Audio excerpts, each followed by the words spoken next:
This is my collection of Anglo Arms knives, and I was surprised actually that I had a fair few like this, but they were fairly cheap knives. Some of them were very good.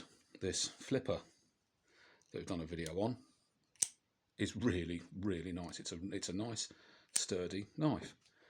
This blue one still got its finish, been used a little bit, generally looked at, but it has been used. Flipper doesn't work. Lagweol copy. Now this really is, I think, a very nice blade. The Trekker I bought because of the proposed government restrictions a few years ago. Some of them aren't quite as good. The sort of survival knife is a bit more, well, it's a bit more show than actual function, let's put it like that. Recently though, it's been harder and harder to find any of these knives. It's a shame. That's really handsome, isn't it? We've had a look at that, I think. So, after some discussion on Weapon Collector's live stream recently, I thought, well, why not just actually ring Anglo Arms and ask them what's going on? So I did. Well, their parent company anyway. Had quite an interesting conversation. It turns out, unfortunately, the brand has just become toxic.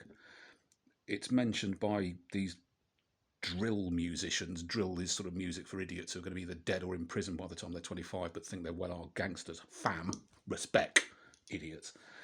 And dreadful articles in dreadful newspapers like the Daily Mail of, the idyllic home counties shop that's selling deadly zombie knives and Rambo knives and terrible stuff like that. So because they were cheap, unfortunately, this was about 20 quid if you want to get tooled up with someone that looks effective, and you don't want a kitchen knife, which, let's face it, 75% of knife crime in the UK is committed with kitchen knives, not these.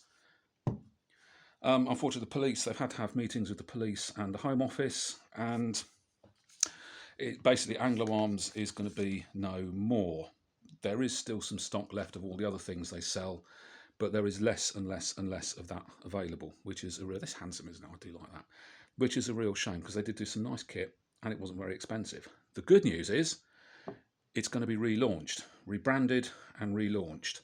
So most of this stuff will still be available. It's just it won't have that toxic branding of idiots and ridiculous journalists flocking around again. Oh, look, I'm selling this. Forgetting, of course, that Asda sell big kitchen knives for about the price of one of these. Did we mention kitchen knives are responsible for 75% of British knife crime? Yes, I did. I'm going to keep mentioning that as well. So that's the story behind Anglo Arms. Nice quality kit. Well, reasonable quality kit.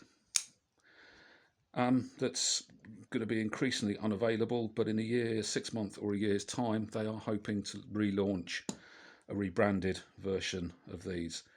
They're already very hard to find anything by Anglo Arms now, despite what the fellow I spoke to said, that they still hold stock. They're not all very much stock, and nobody seems to be, very few retailers seem to be holding any sort of stock, which is a bit of a shame. So that's the sad story. It's pretty much over for the brand of Anglo Arms, but there will be a resurgence in the future, hopefully.